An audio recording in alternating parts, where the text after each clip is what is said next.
Welcome to Garden of Life Online News with your anchor Hadassah Emunah and co-anchor Ishayahu Sio. Welcome to this edition of the Parshat Vayeshev. This week's Torah portion is called Vayeshev, which means "and he settled." You can find this week's Torah portion in Genesis 37 verse 1 to Genesis chapter 40 verse 23. In this week's Torah portion, Jacob has two sons with his wife, Rachel. They name the oldest son Joseph and the youngest Benjamin. And Joseph becomes Jacob's favorite son, which is evidenced by the colorful coat that Jacob makes for Joseph. Joseph ends up telling his father everything about his brothers and even has dreams about them bowing down to him. This angers his brothers, and they snatch off his colorful coat, throw Joseph into a pit, and end up selling him into slavery. They lie to their father and say that Joseph was killed by a wild animal. This makes Jacob extremely sad. Judah ends up moving away from all the drama and marries a Canaanite woman. They have three sons. The oldest son marries Tamar, but God kills him because he was a wicked man. Judah denies Tamar her rights as a widow, but Tamar tricks him. When Judah finds out, he does the right thing. Tamar gives birth to Perez. Now let's get back to Joseph. Joseph gets a great job with a rich man named Potiphar, but Potiphar's wife is sneaky and tries to trick Joseph. Joseph runs out of the house. Joseph ends up in prison for something he never did, and while in the dungeon, he makes friends with Pharaoh's baker and Pharaoh's butler, who are also in prison at the time. His friends have a dream, and God gives Joseph the ability to interpret them exactly. The baker dies, but Joseph makes a deal that whenever the butler prison sentence is released, that he would return to Pharaoh and tell Pharaoh about Joseph, but the butler forgets. Well, that just about wraps up. Wait. Just in. Joseph is willing to give us an exclusive interview. Let's switch over right now. So Joseph, how old are you? And tell us about that beautiful coat you're wearing. Hi, I'm Joseph. I'm 17, and my father gave me this beautiful tunic that my mother made me because I'm the son of his old age, and of course because I'm his favorite. And between you and me, I tell my father everything that my brothers do. But don't tell them, it's between you and me, a secret. Well, thank you so much, Joseph, for that exclusive interview. Well, that just about wraps up this edition of the Garden of Life Online News. This is Hadassah Emunah And Ishayahu Sio. reporting live from Jerusalem, Israel. Shabbat Shalom.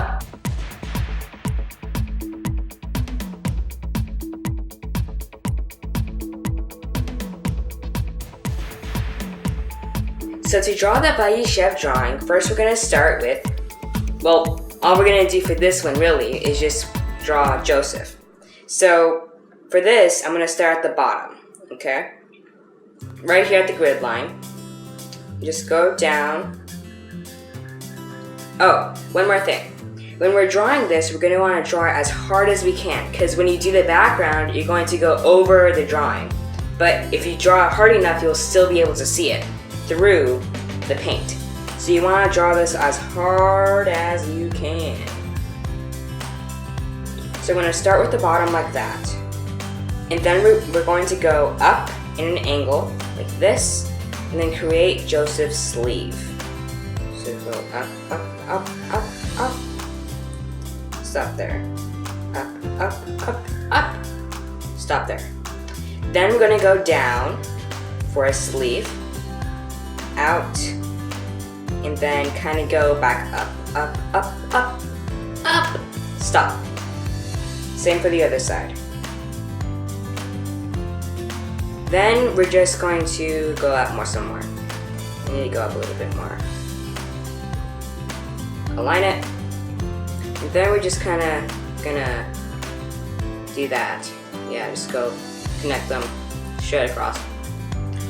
Now I'm just gonna make the outline of Joseph's head. So I'm gonna start kind of over here. I'm gonna start on this side. It's better. Go right about here. Make his nose, make his head. almost in all these drawings we've done so far, they all had hats. Black hats. Like that. Then I'm just going to make the outline inside. I'm going to start with his bandana. Like that. And then from here, I'm going to start right about here and just kind of go down, then make his ear. Then also make his mouth. Forgot to make his mouth. Just like a little, like that. I'll finish his bandana. I'm also going to make a little outline here for another thing, whatever it is, cloth. Like that. Now, this kind of looks really like tense, right? So what we're going to do now is that we're going to make his neck right here. Like that. Maybe we can debox it a little bit. It looks very boxy. The other thing we can do to make this less boxy is that we'll just fix his face a little bit. Kind of have it like that, go out, and then kind of go up, mouth. Wait a sec, we need a nose, that's what we got. Go up a little bit, nose, like that. There, that looks better. Then we'll just make this here for his hair. I'll fix that mess there. There. So, now we need feet. Of course, everyone needs feet. So, we're just gonna go straight down, like this. Straight out, like that. Curve up, like that. Go up, like that. Then we're just gonna make the sandal by making a straight line on the bottom, like this. Then, going to make some straps. If you know what I mean, some straps. Like that. And we'll make another one. Straps.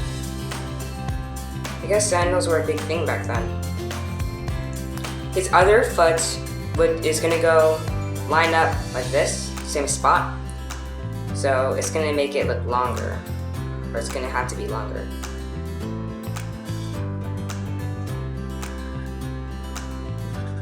You want to try keeping the feet the same size. So try making them look the same.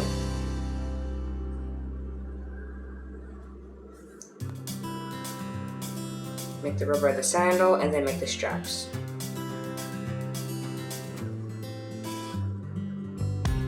Like that. So in the painting part, you're gonna, I think what you're gonna do, just gauging, I think you're going to paint over this, so that's why you need to have the drawing as dark as you can, okay? So you can see through the paint. Then you're just going to draw the stripes, paint the stripes on him for his coat, and do the rest from there. So other than that, that is how you draw the Vayeshev drawing. So for Parshat Vayeshev, we're going to be starting off. The main focus here for the painting is getting the background right. So the background is going to be really fun. We're going to be using a couple different colors. We're going to be using a dark blue, the darkest blue that you have, with a little lighter blue, and then we're going to have our lightest color blue. And we're also going to use black for the background, for the sky part of the background. Right now we're going to be painting over the drawing that we have here so that we can get the background settled in, and then we will be painting Joseph. So we're also going to be using a new brush. It's kind of like a big brush, a medium-sized brush, and it will be way easier just to paint across the whole painting with this brush than a smaller brush like this. So what we're going to do is we're going to start off by putting, the goal is to get it like darker at the top and then lighter as we go down. The sky part of the painting will end about like right here, right before his hands start, like probably like about right here. The sky will end. So we want to like get darker and then lighter all the way up to here. So we're going to start off with our dark blue, put it at the top.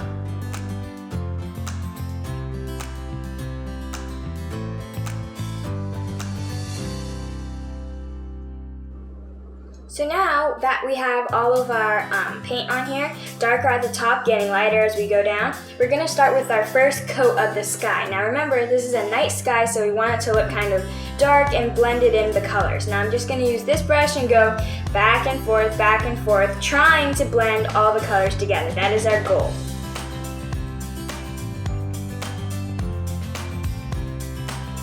So now that we have our first layer on here, I'm going to go ahead and reapply some paint. Again, same kind of structure, darker at the top, lighter at the bottom.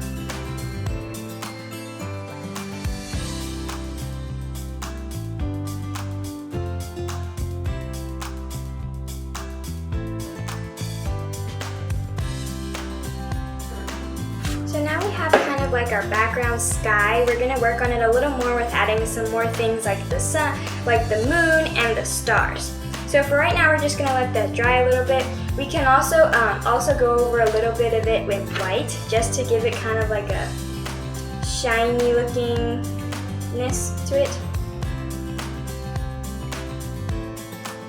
So for my ground, I'm gonna start off with like mostly a brown kind of orangey kind of space, and then at the bottom it will be more of a yellow and orangey.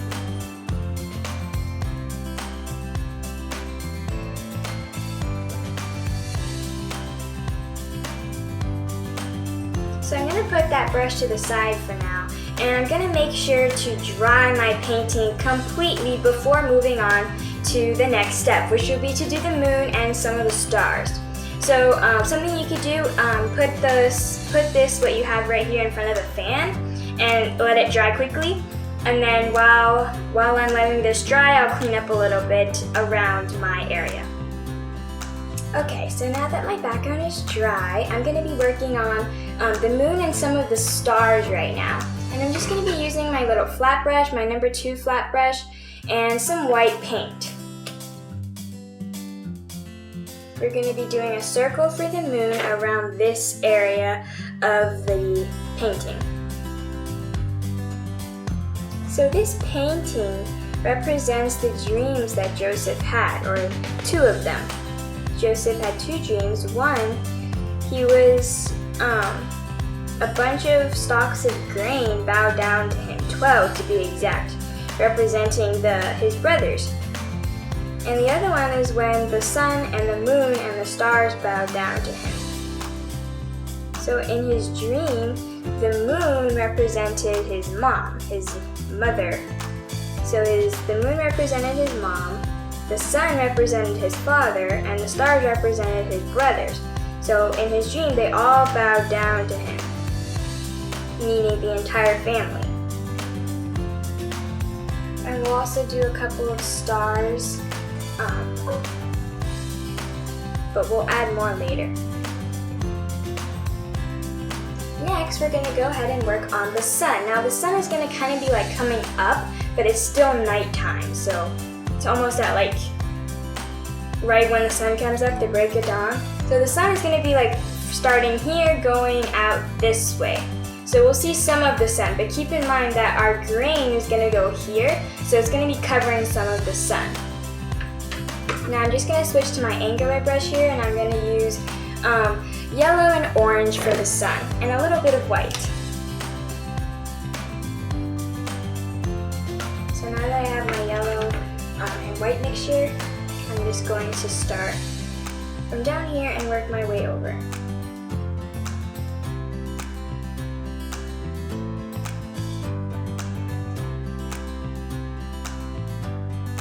So now I'm going to be working on my grain, and that's really just going to be a combination of a light brown and a little tiny bit of orange and yellow.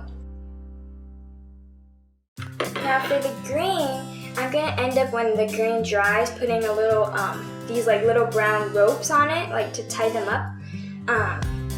So we want to kind of be strategic on how we do the grain so that it will match up with the ropes.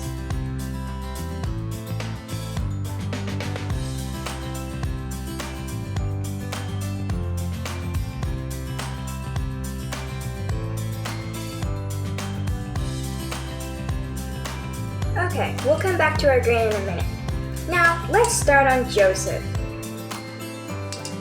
Now, if you choose, you can go ahead and go with a pencil if your painting is dry and kind of re-watch the Joseph drawing, so you can just draw it back on here. I'm just going to kind of freestyle a little bit. If you have the muscle memory, like when you drew it at first, it would be easier for you to just paint it now. So I'm going to start off with his coat, and his coat is going to be red.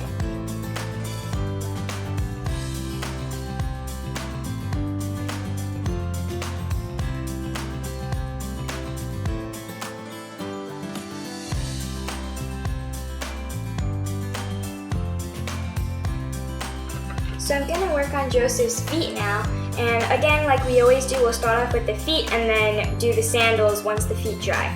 I'm also going to do the hands. Make sure not to touch the red if it's still wet, because it's going to leak into whatever you're painting next.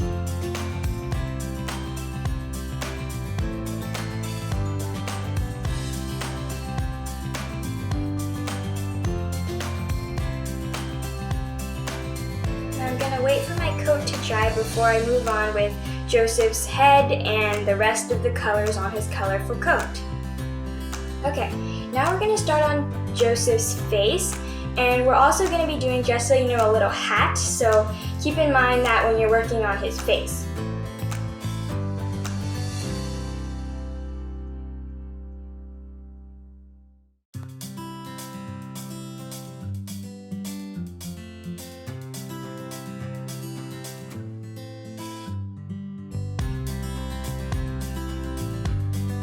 So now we're going to start working on the colors of Joseph's coat, and I'm just going to be using my angle brush, and I'm just going to be using several different colors that look nice, like red, orange, yellow, green, blue, some purple and pink, and we'll make it really colorful and like a rainbow coat.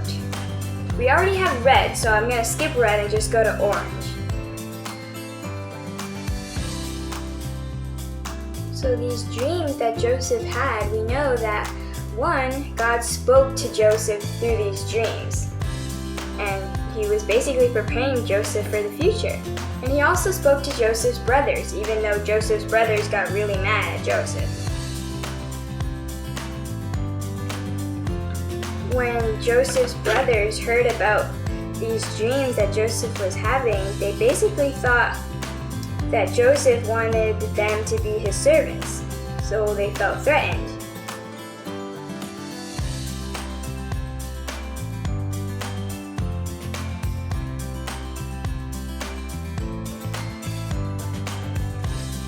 This coat was probably originally for Reuben. Reuben was Jacob's firstborn, and having a coat like this kind of represented like you had authority in the family.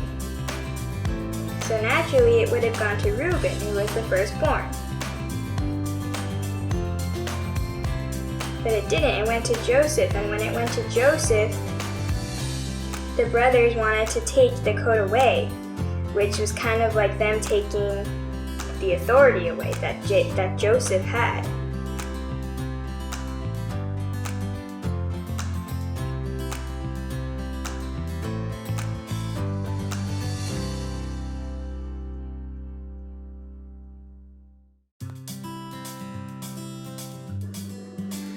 The last thing in our painting is to do the little bundles, or the little ties for the bundles. And for that I'm just going to do a line across kind of like the middle of the grain or hay, just to show that we have some bundles here.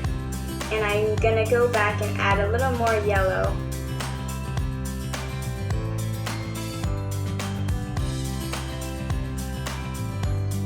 And that pretty much wraps up our painting of Vayeshev. We have Joseph here, and this painting represents the dreams that he had of the moon, the sun, and the stars bowing to him, as well as the 12 bundles of grain. Hope you enjoyed painting this painting with me.